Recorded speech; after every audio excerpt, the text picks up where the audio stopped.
For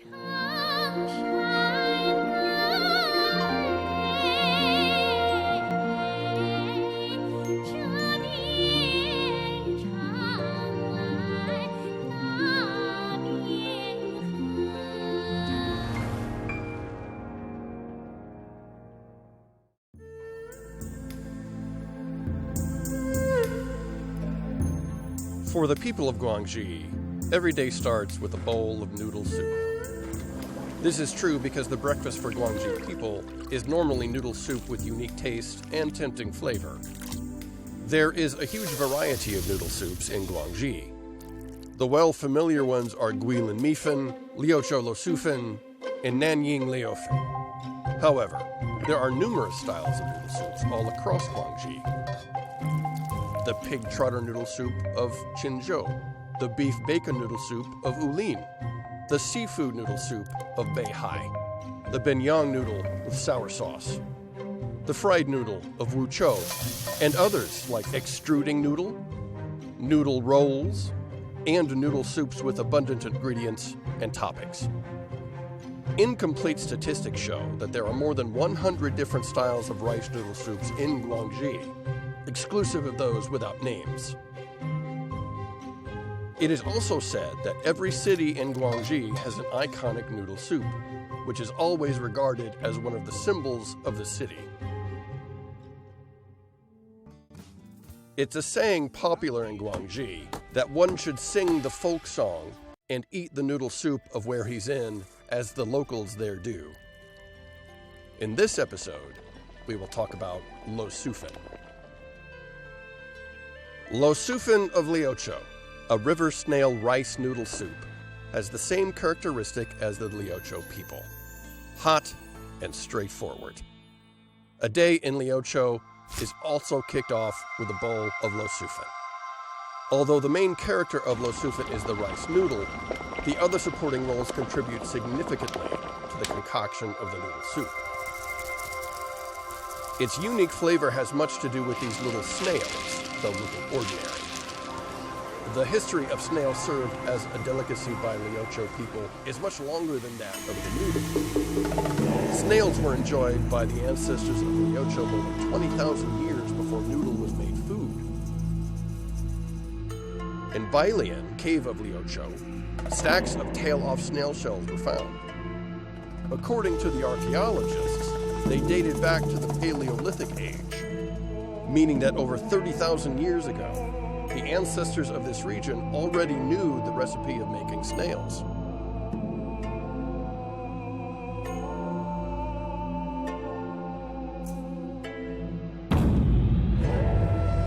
When did the Liuoqiu people combine the snail and noodle and create this extraordinary local cuisine? There's a story behind it. It is said, when Liu Zhangyuan, the great writer in Tang Dynasty, was exiled to Liuoqiu, he could hardly eat anything because of the depression and physical weakness. His chef was so anxious that he worked out a recipe, soaking the rice noodle in a snail-flavored broth which was topped with locally grown vegetables and spices. Liu Zhangyuan appreciated it so much, and since then, the fame of Luosifen had been widely spread. Leaving alone the story, snail can indeed treat the sickness caused by unacclimatization. As with the records and collection of Materia Medica published in the Ming Dynasty, snail is cold in nature and can effectively balance the heat resulted from excess dampness and dryness of interior condition of the body, or high temperature of the weather. Also, because of its extreme cold nature, since ancient times, snail has always been cooked with some local spices which are regarded as with warm nature, such as the star anises to reduce coldness, the cinnamon to keep warm, or the red peppers to remove dampness. The ingredients and spices for Luosifen are no secret at all, but the proportion of them and the recipe is kept secret by each restaurant. In the catering industry of Liuoqiu, Ni Yao Yang is a big name. He's the head of Luosifen Association of Liuoqiu, titled China's Master Chef, and chairman of the board of a listed company. Talking about Luosifen, Ni was excited. In order to show us how to make the authentic Luosifen, he led us to the local market and bought some fresh ingredients. Putting on chef's white, he said that the soul of Luosifen is the soup. 很多人知道，好像把螺丝啊、筒骨啊、鸡啊一起炖汤好了啊，但是都没想到，其实真正要做好这碗螺丝汤，处理这个螺丝，那倒是有讲究啊。那螺丝呢，还必须前处理，比如说煮水，还必须焙干，还必须炒制蒸香，把螺丝的泥腥味去掉，把它的螺丝的香味炒制出来。 During the frying, dozens of spices are put in.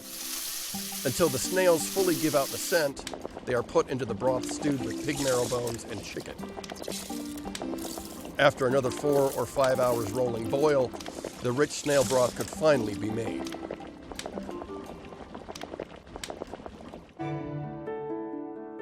Luosifen only uses dried rice noodle. Processes like fermentation or aging could bring changes to its texture. First softened in water of normal temperature, and then boiled for 20 seconds, the noodle can achieve the silky and al dente state. Served with toppings like fried tofu skin, sour bamboo shoots, deep-fried peanuts, daylily, and in a spicy broth, the noodle soup is unparalleled. People now remember Liuoqiu for Luosifen, or for the taste of the city.